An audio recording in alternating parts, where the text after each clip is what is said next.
Hi there. Welcome back to Newsbeat. I'm Jordan Walden with your entertainment update. Over 6,000 students gathered at the parade ground Saturday for the annual Groovin' on the Grounds.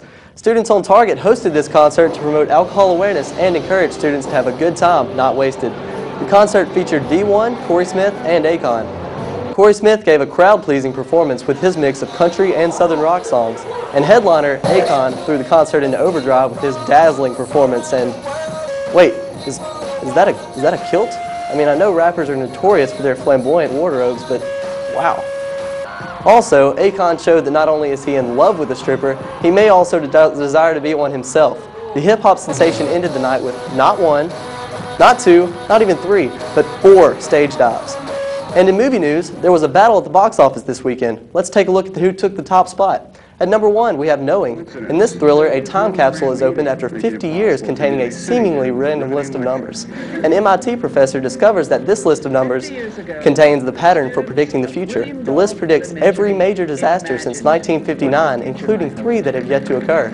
Taking the second spot is I Love You Man. In this comedy, Peter Clavin gets engaged but has one problem. He doesn't have a best man. Once Peter finds the right guy, his fiancée starts to take a back seat. Duplicity took third. In Duplicity, 2 rival spies hook up on the same job but opposite sides. The 2 struggle to keep their love life from interfering with their job, but this proves to be more difficult than they foresaw.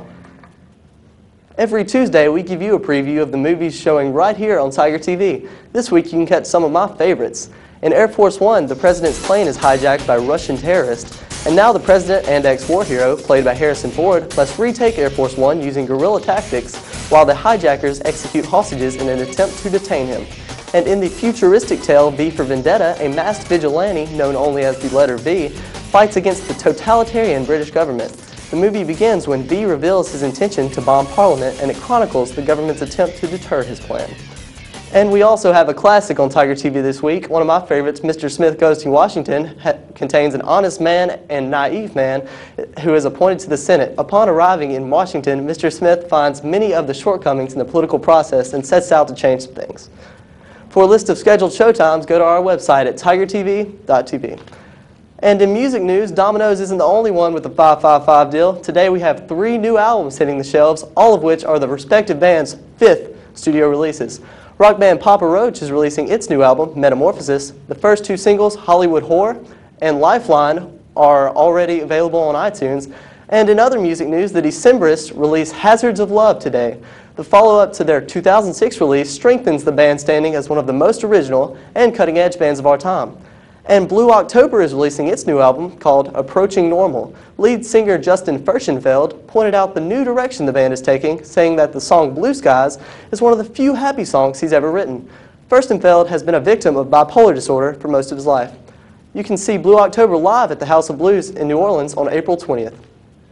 And look no farther than Hatcher Hall if you're looking for something to do tonight. Tonight at 7:30, stop by Hatcher Hall to get your daily dose of culture. The LSU Theater Department will host the Spring Awakening, and also if you'd like to introduce your musical talents to the masses, head on out to Phil Brady's for open mic night tonight. Well, that's all for entertainment. Don't touch that dial. More Newsbeat after the break. Welcome back to Newsbeat. Well, we're thankful for the police department and their efforts to keep us safe. We sure are, but one company thinks the equipment and vehicles used are outdated until now. A Homeland Security company unveils a new crime-fighting vehicle in Washington. Carbon Motors touts the new futuristic Prowler as having a 300-horsepower clean diesel engine, an ergonomic cockpit, and flashing lights. It's even got an onboard computer with voice command and detectors for weapons of mass destruction. If you're thinking this sounds pretty expensive, maybe. Price tag on this high-tech cop car, $50,000. You know, I expected it to cost way more considering that it was so high-tech. Yeah, I mean, it's got a diesel engine, an onboard computer, voice command. I was thinking maybe $500,000, right? Yeah. Well, that's all we have for you today here on Newsbeat. And if you'd like to see a rebroadcast of the show, you can catch us on Campus Channel 75 tonight at 5:30 and then again at 10. You can also watch the show on Cox Channel 4 at 4:30 and on WBTR Cable Channel 19 at 11:30 tonight. Also, be sure to catch us on our website, tigertv.tv. And as always, thanks for watching Newsbeat and have a great afternoon.